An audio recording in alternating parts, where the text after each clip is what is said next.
Hello बच्चों, आप सबको फिर से एक बार वेलकम आपके अपने चैनल नवीन फिजिक्स पर। और बेटे हमारा जो टॉपिक चल रहा था सीबीएसई का वो कंटिन्यूएशन में चलने वाला और ये लेक्चर नंबर 4 है। लेक्चर नंबर 4 में हम लोग पिछले लेक्चर में कूलम्स फोर्स पढ़ चुके हैं और आज कूलम्स फोर्स पर बेस्ड कुछ बेस्ट न्यूमेरिकल्स देखेंगे ताकि अपनी क्लैरिटी हो जाए।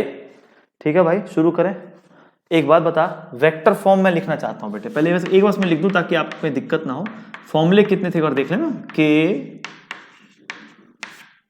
शुरू करें ना बेटे, इधर भी सबको दिख रहा है, सही है, क्लियर है। चल, के Q1 Q2 by mod r की power 3 into r vector Q is equals to any, कल पढ़ा था, यहां प्लस भी हो सकता है यहां।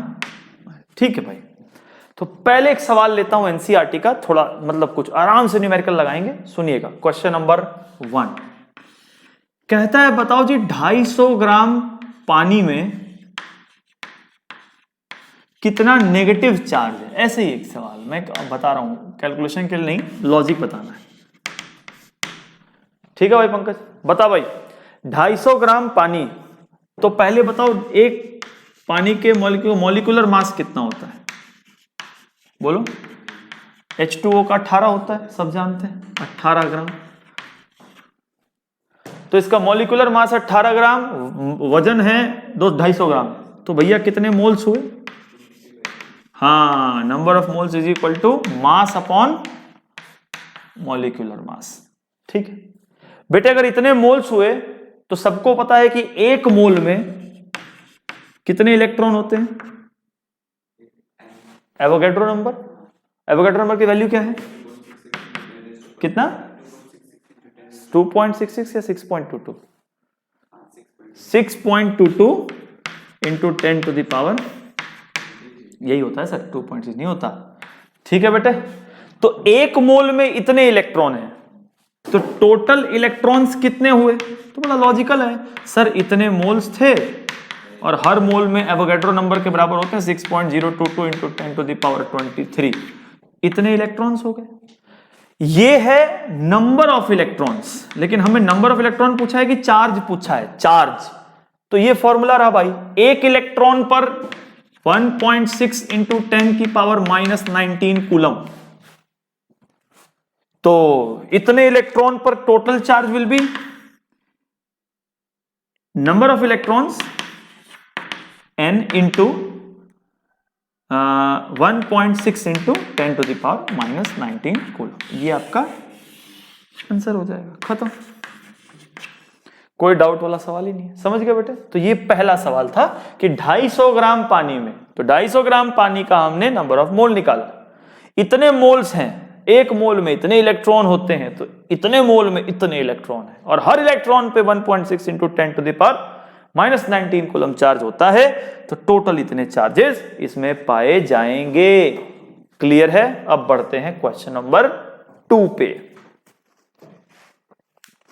रेगुलर क्लासेस में आपको इन सबकी शीट प्रोवाइड की जाएगी, किसी को कोई टेंशन लेने की जरूरत नहीं है। अभी फिलहाल के लिए आप क्वेश्चन वाइज समझते चलो, 250 ग्राम पानी में कितना नेगेटिव चार्ज है।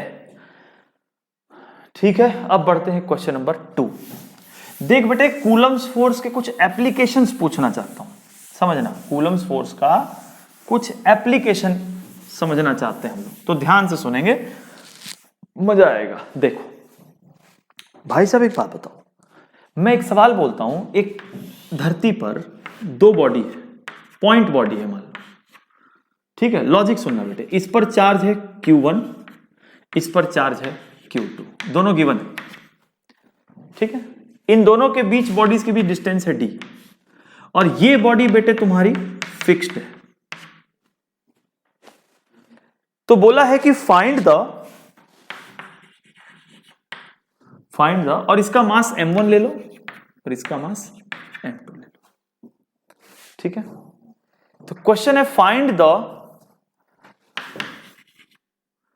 The friction. चलो मैं ऐसे फ्रिक्शन रख करता हूं, find the value of mu for m2 in rest.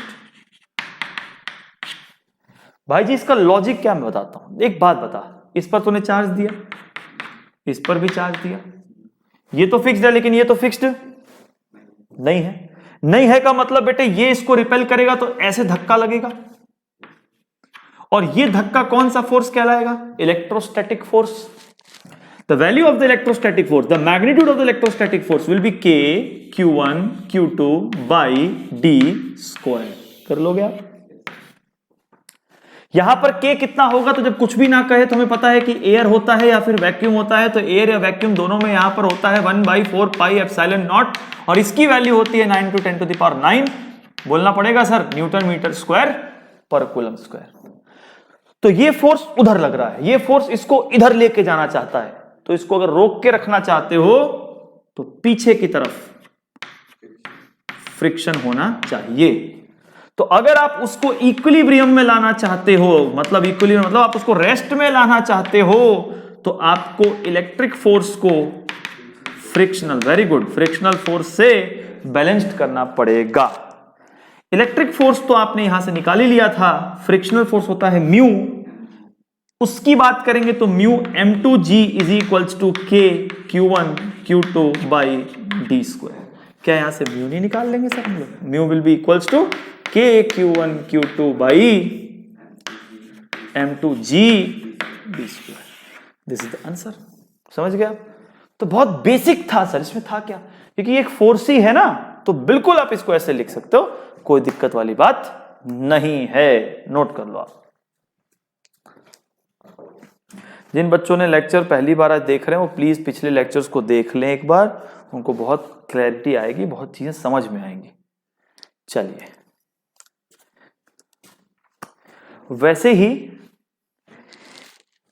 इसी में एक मिलिकन ऑयल ड्रॉप एक्सपेरिमेंट है, वो है दूसरे चैप्टर का, लेकिन तो उसमें मैं एक चीज बताना चाहता हूं कि मिलिकन ऑयल ड्रॉप एक्सपेरिमेंट में लॉजिक और सवाल क्या है मैं दिखाता हूं बेटे।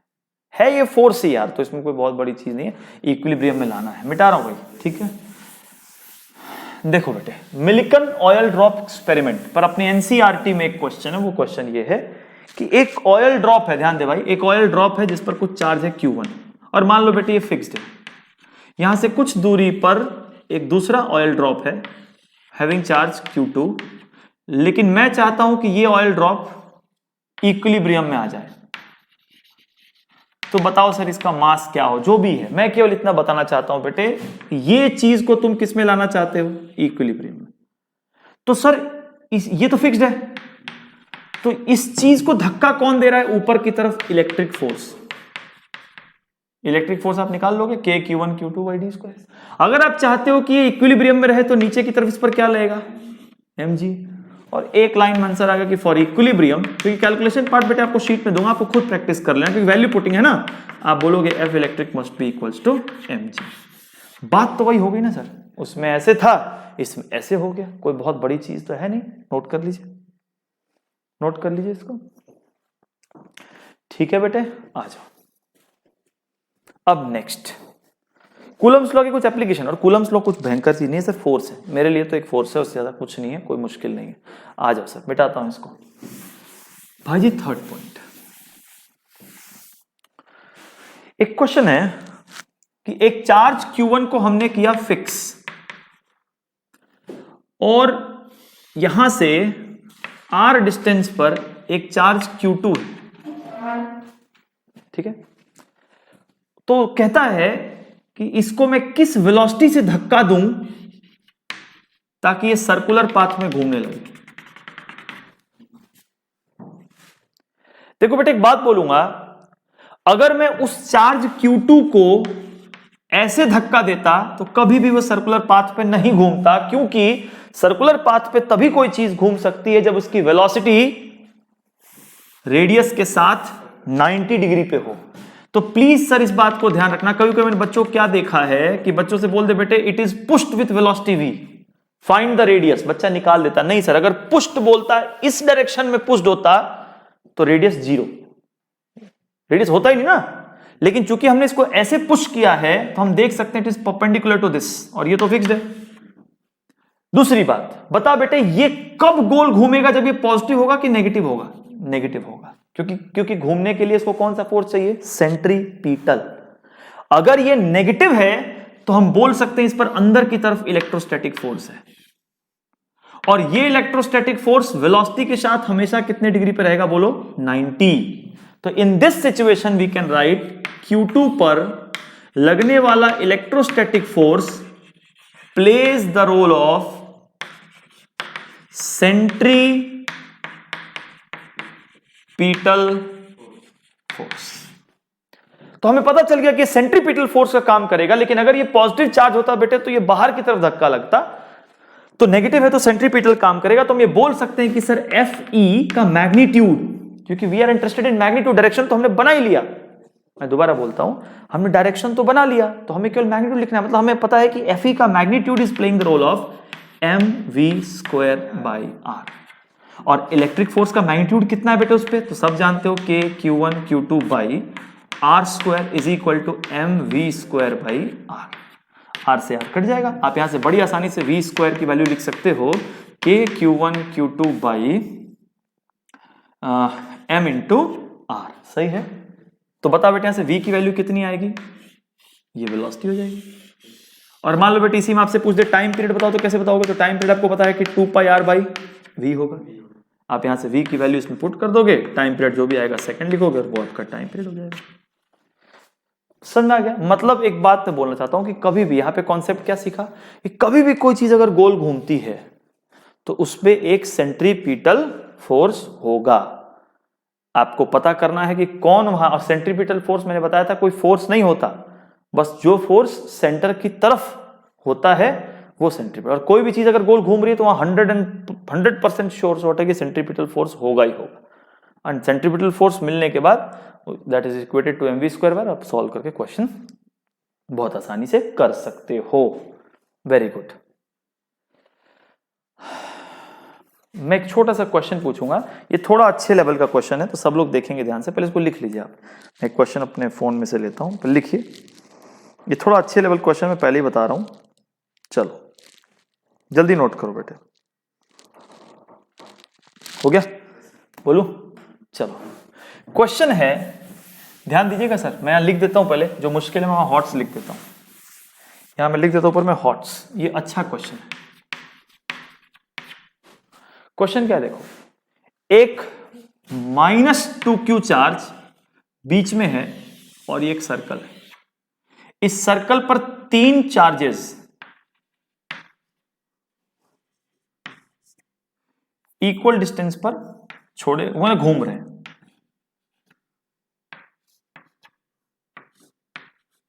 ठीक है, और ये तीनों जिस रेडियस पर घूम रहे हैं दैट रेडियस इज r।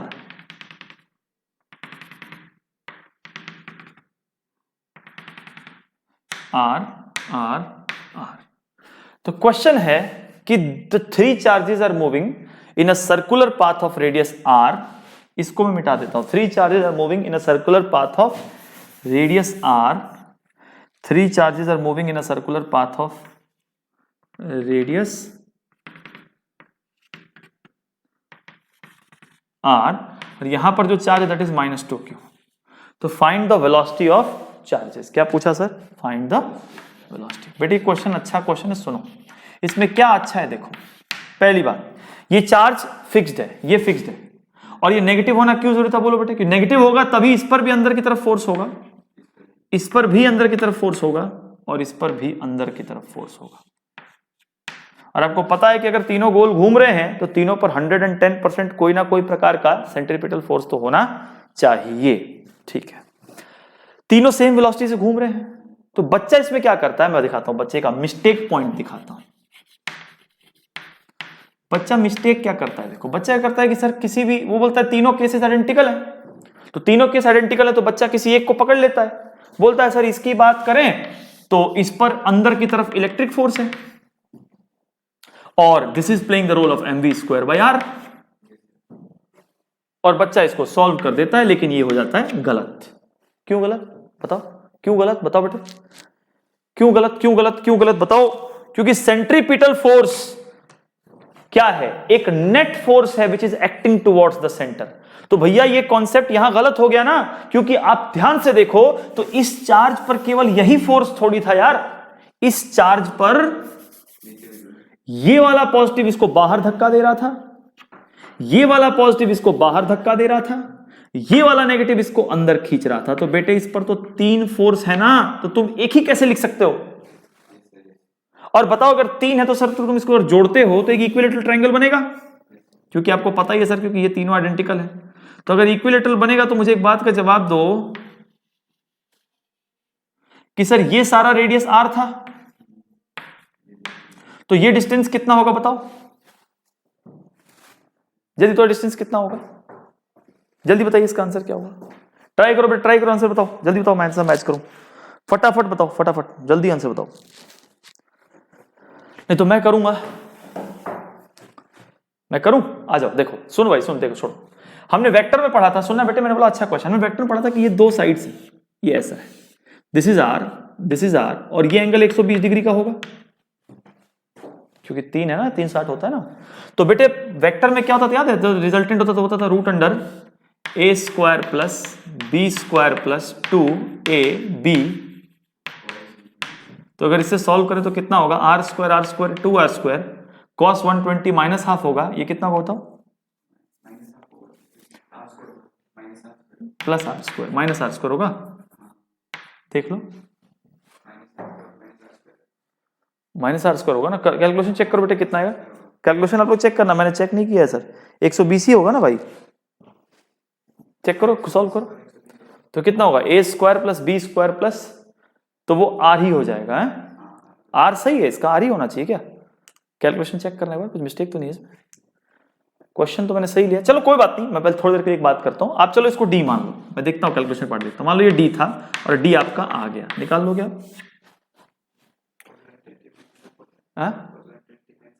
हाँ माइनस हाफ हो गया, तो माइनस हाफ से हाफ कट गया तो ठीक है ना, r स्क्वायर, तो ये माइनस हाफ से हाफ कट गया तो ठीक है, r स्क्वायर, ठीक है कोई बात नहीं, चलो देखते हैं क्या है, उसको मैं चेक कर लूंगा।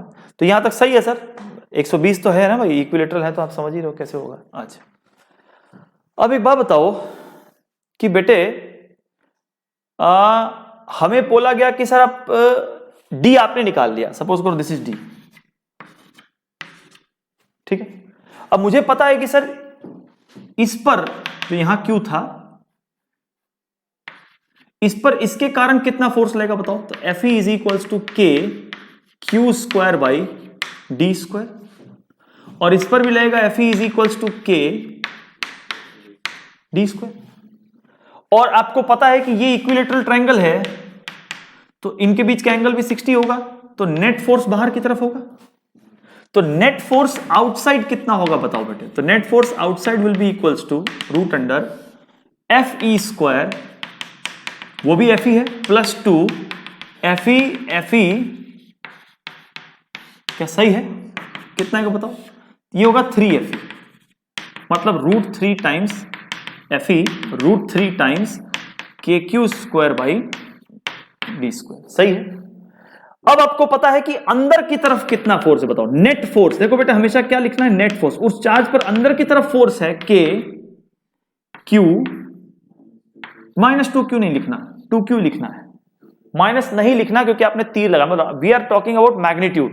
मैं बताऊं कई बच्चे यहां गलती करते हैं, मैग्नीट्यूड की बात कर रहे हो तो मैग्नीट्यूड की बात करो, डायरेक्शन का तुम डायग्राम बना चुके हो, तो F इनसाइड आप लिख चुके हो, तो फिर माइनस का लगाने की कोई जरूरत नहीं है, आपने लिख दिया inside K Q 2Q by R square, यही होगा। अब आपको पता है कि कुछ फोर्स बाहर लग रहा है, कुछ फोर्स अंदर लग रहा है, लेकिन चूंकि ये सर्कुलर पाथ में है तो देयर शुड मस्ट बी 100% कोई ना कोई सेंट्रीपिटल फोर्स तो होगा, और सेंट्रीपिटल फोर्स तभी मिलेगा जब अंदर वाला फोर्स बड़ा होगा और बाहर वाला फोर्स छोटा होगा। तो मैं लिखूंगा net centripetal force will be equal to F inside minus F outside. Clear है? तो बेटे कितना आएगा बताना है, net centripetal force is equals to K Q 2Q by R square minus root 3 KQ square by D square, और net centripetal force को आप क्या लिख सकते हो बेटे बताना, M V square by R। ये आपकी इक्वेशन बन गई। अगर आपको ये इक्वेशन समझ में आ गई तो आप इसको सॉल्व करके V नहीं निकाल लोगे। समझ आ रहा है मैं क्या बोल रहा हूं? मैं को रिपीट करता हूं, हमने पहले क्या गलती करी देखा है, मैंने बच्चों गलती भी दिखाई कि बच्चे ने यहां पर सीधा लिखा कि सर अंदर की तरफ सेंट्रीपिटल लिख दिया। नहीं सर, क्या इस पर केवल एक ही फोर्स था कि बहुत सारे फोर्स थे? तो पहला स्टेप है कि राइट ऑल द फोर्सेस, तो इस पर इधर इधर इधर सारे थे। बाहर की तरफ कितना फोर्स था लिखा, अंदर की तरफ कितना फोर्स था लिखा। हमें पता है कि क्वेश्चन में बोला है कि गोल घूम रहा है, इसका मतलब ही है कि अंदर वाला फोर्स बड़ा होगा, मतलब नेट सेंट्रीपिटल फोर्स होगा, एंड ये तभी मिलेगा जब अंदर वाला फोर्स में से बाहर वाले को माइनस करें। तो अंदर वाला बड़ा है तो पहले लिखा, बाहर वाला, तो हम कहीं भी साइन नहीं लिख रहे क्योंकि हमें डायरेक्शन पहले से पता है, हमने डायग्राम बना रखा है। तो सेंट्रीपिटल फोर्स मुझे मिल गया, and any centripetal force can be written as mv square by, आप सॉल्व करोगे आपको v स्क्वायर मिल जाएगा। समझ गया सर, ये बढ़िया क्वेश्चन था, अब इसको लिख लो, फिर नेक्स्ट पे आते हैं। देखो बेटे थोड़े थोड़े क्वेश्चन तो चैलेंजिंग करने ही पड़ेंगे, अगर हम थोड़ा थोड़ा भी चैलेंजिंग नहीं करेंगे ना तो अपनी बुद्धि ही चलनी बंद हो जाएगी, इसलिए थोड़ा थोड़ा सा तो अच्छा सवाल करना पड़ेगा। ठीक है, ठीक है, खींच लो, स्क्रीनशॉट ले लो, ले लो, ले लो।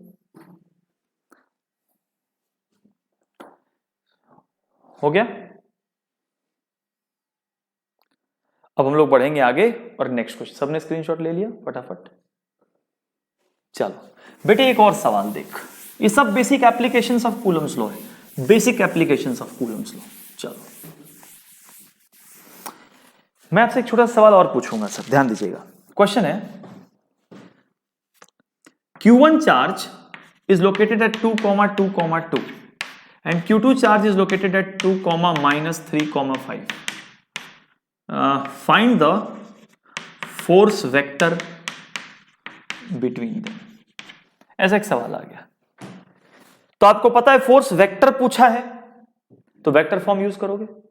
वेक्टर फॉर्म क्या था बोलो sir, F vector is equals to K Q1 Q2 by mod r की पावर 3 इंटू r वेक्टर। तो बेटे फोर्स वेक्टर बिटवीन देम पूछा है, मतलब कि सर किसी पर बता दो, क्योंकि आपको पता है कि जितना फोर्स 1 पर 2 लगाएगा उतना ही फोर्स 2 पर 1 लगाएगा। तो हम कोई एक चुनते हैं, मैं निकालता हूं फोर्स ऑन 1 ड्यू टू 2, मैं ये निकालता हूं, तो मैं लिखता हूं फोर्स ऑन 1 ड्यू टू 2, ऐसा निकाल लेता हूं। ठीक है बेटे एक बात बता, 1 का पोजीशन क्या होगा पहले ये बताओ। तो 1 का पोजीशन होगा 2i cap plus 2j cap plus 2k cap, और 2 का पोजीशन क्या होगा, ये होगा 2i cap minus 3j cap plus 5k cap. और मान लो बेटे यहां Q1 है, मान लो यहां Q2 है, तो Q1 पे फोर्स बाहर की तरफ ही होगा, क्यों, क्योंकि वो भी पॉजिटिव और ये भी पॉजिटिव। तो हमें पता है कि सर एक छोटा सा ग्राफ बनाए, तो it's coordinate is r1, sorry it's vector is r1, it's vector is r2, तो इस पर लगने वाला फोर्स तो बाहर की तरफ है, so this vector will B, याद है बेटे तरीका बताया था, फाइनल माइनस इनिशियल, याद होना चाहिए, वेक्टर वीडियोस देखो। तो ये होगा k Q1 Q2 by mod r की power 3 into final minus initial 2i cap plus 2j cap plus 2k cap minus 2i cap plus 3j cap minus 5k cap. कुछ कटेगा क्या, बिल्कुल कटेगा। k Q1 Q2 by mod r की power 3 into 5j cap minus 3k cap, correct है बेटे। और mod r निकालने का तरीका मैंने आपको बताया था, मॉड का मतलब होता है sir mod r2 minus r1 कर लो या कुछ भी कर लो, उससे कोई फर्क नहीं पड़ता। तो मॉड करेंगे तो बेटे कितना होगा, रूट सॉरी, तो पहले मॉड r2 माइनस r1 करते हैं, कितना होगा r2 माइनस r1 0, चाहे वहां पे आ ही चुका है ना, मैंने क्या बोला था, ये आपका मॉड, ये r वेक्टर आ गया, इसी का मॉड करना है, सीधा मॉड कर दो, कितना होगा k, उतना ही मत करो, पहले वो निकाल के उसी का मॉड करो, अपॉन रूट अंडर 5 का स्क्वायर 25, 3 का स्क्वायर 9 पूरे की power 3 into 5j cap minus 3। क्या समझ में आई मेरी बात। और फोर्स है तो यहां पे क्या लगाओगे, न्यूटन। क्लियर है बेटे, देखो समझ में आया मेरी बात। ये कौन सा फॉर्म था, वेक्टर फॉर्म। डायरेक्शन कैसे, क्या समझ में आया, force on Q1 due to Q2 बोला है, तो मैंने यहां रफली स्केच बनाया, Q1 का पोजीशन R1 मारा, Q2 का पोजीशन R2 मारा, और Q1 पे जो फोर्स होगा वो मुझे पता है बाहर होगा, तो this vector will B R1 minus R2। एक बार आप लोग स्क्रीनशॉट ले लो, फिर आगे बढ़ते हैं। मैं इसी में एक छोटा सा वेरिएशन दिखाता हूं आपको, एक छोटा सा वेरिएशन लाता हूं ताकि आपको और क्लैरिटी आ जाए इसमें क्या करना था, ठीक है ना। एक बार ध्यान से देखेंगे इधर सब लोग। मान लो मैं इसी क्वेश्चन में कुछ ऐसा कर देता हूं, ऐसे ही लिख रहा हूं मैं 4, ऐसे ही, लेकिन ये चार्ज नेगेटिव है और ये चार्ज पॉजिटिव है। और सेम क्वेश्चन मैंने आपसे पूछा, find the force on 1 due to 2। कैसे करोगे बेटे, जवाब दो। क्या चेंज होगा बताओ पंकज, इसमें क्या चेंज होगा? तो फोर्स ऑन 1 ड्यू टू 2 का वेक्टर फॉर्म पूछा है, तो वेक्टर फॉर्म तो हमें पता है क्या होगा sir, K Q1 Q2 by mod R की पावर 3 इंटू R वेक्टर। लेकिन भैया चक्कर क्या है, रफली पहले स्केच बनाओ। यहां पे Q1 है, यहां पे Q2 है, ये माइनस में, its position is R1, its position is R2। Force on 1 due to 2, लेकिन यहां पर 1 को 2 खींचेगा, क्योंकि 2 क्या है, नेगेटिव, तो खींचेगा, तो ये फाइनल हो गया और ये इनिशियल हो गया ना भाई साहब। तो this vector will be written as R2 minus, तो यहां पर आप क्या लिखोगे बोलो, यहां पे आप लिखोगे K Q1 Q2 by mod R की power 3 into R2 minus R1। अगर आप R2 माइनस R1 करोगे तो कितना आएगा बेटे, जवाब दो। R2 माइनस R1 कितना होगा, मैं लिखता हूं R2 मतलब 2 का पोर्शन, मतलब 4i cap plus 7j cap plus 8k cap minus 2i cap minus 2j cap, सही है। That will be equals to 2i cap plus 5j cap plus, ये है डायरेक्शन। तो यहां पर आप क्या लिखोगे sir, K Q1 Q2 2i cap plus 5j cap plus 6k cap upon root under 2 का स्क्वायर प्लस 5 का स्क्वायर प्लस 6 का स्क्वायर पूरे की पावर 3, और यूनिट में आप क्या लिखोगे। ये सवाल कोई भी बच्चा ये ना सोचे कि बोर्ड लेवल से बाहर है, ये बिल्कुल बोर्ड लेवल है, लेकिन आपको डेप्थ पढ़ना पड़ेगा अगर आप अच्छे नंबर की, अच्छे कॉन्सेप्ट की बात करते हो तो। इसको एक बार लिख लो, क्या स्क्रीनशॉट ले लो बेटे, फिर हम लोग नेक्स्ट पे प्रोसीड करते हैं।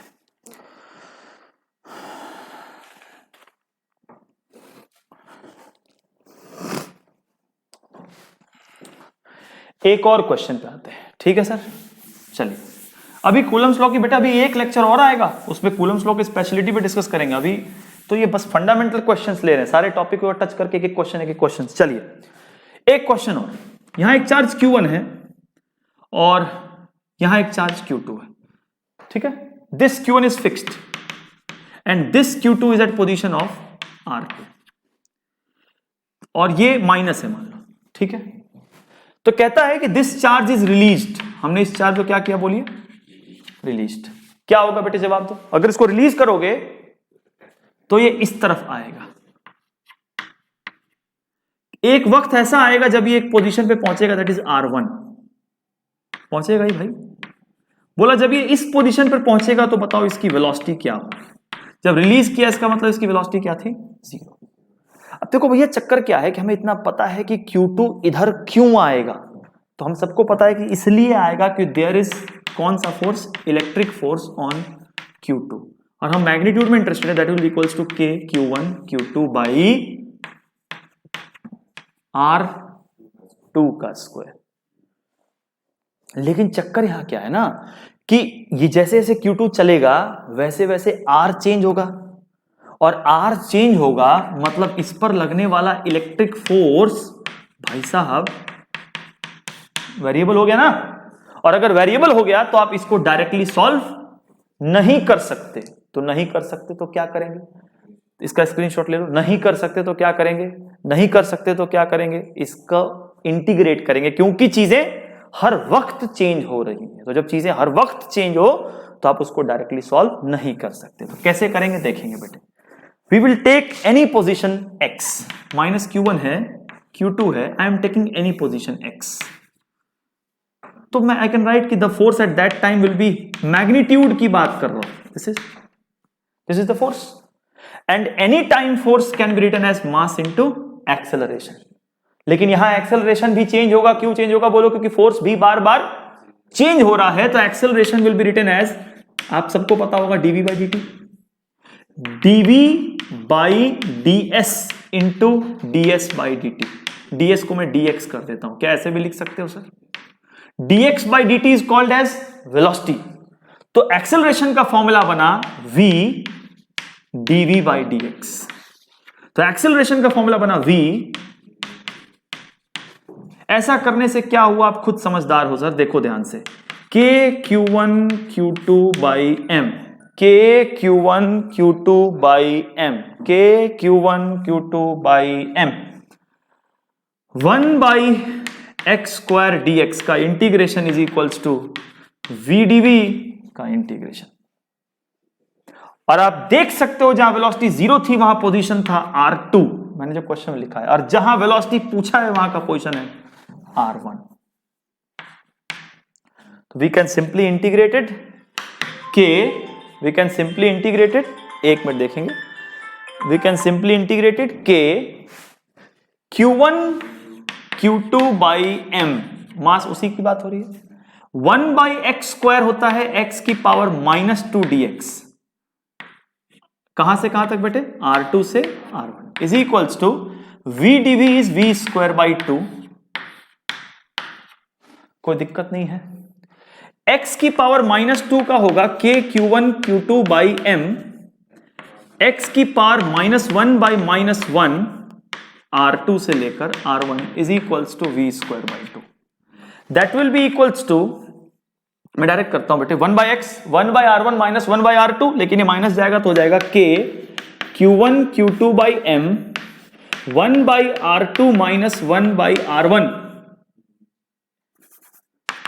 इंटू 2 पूरे का रूट इक्वल्स टू वी, ये हो जाएगा आपका आंसर। समझ में आ गया मेरी बात?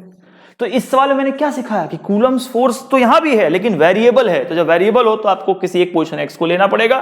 Force will be written as mass into acceleration, acceleration को आप v dv by dx क्यों लिख रहे हो, क्योंकि यहां भी x था तो x आना चाहिए। उसके बाद आप इसको इंटीग्रेट करोगे, लिमिट्स लोगे और सॉल्व करो, कुछ ऐसा आंसर आएगा। तो प्लीज को नोट करो या इसका स्क्रीनशॉट एक बार ले लो।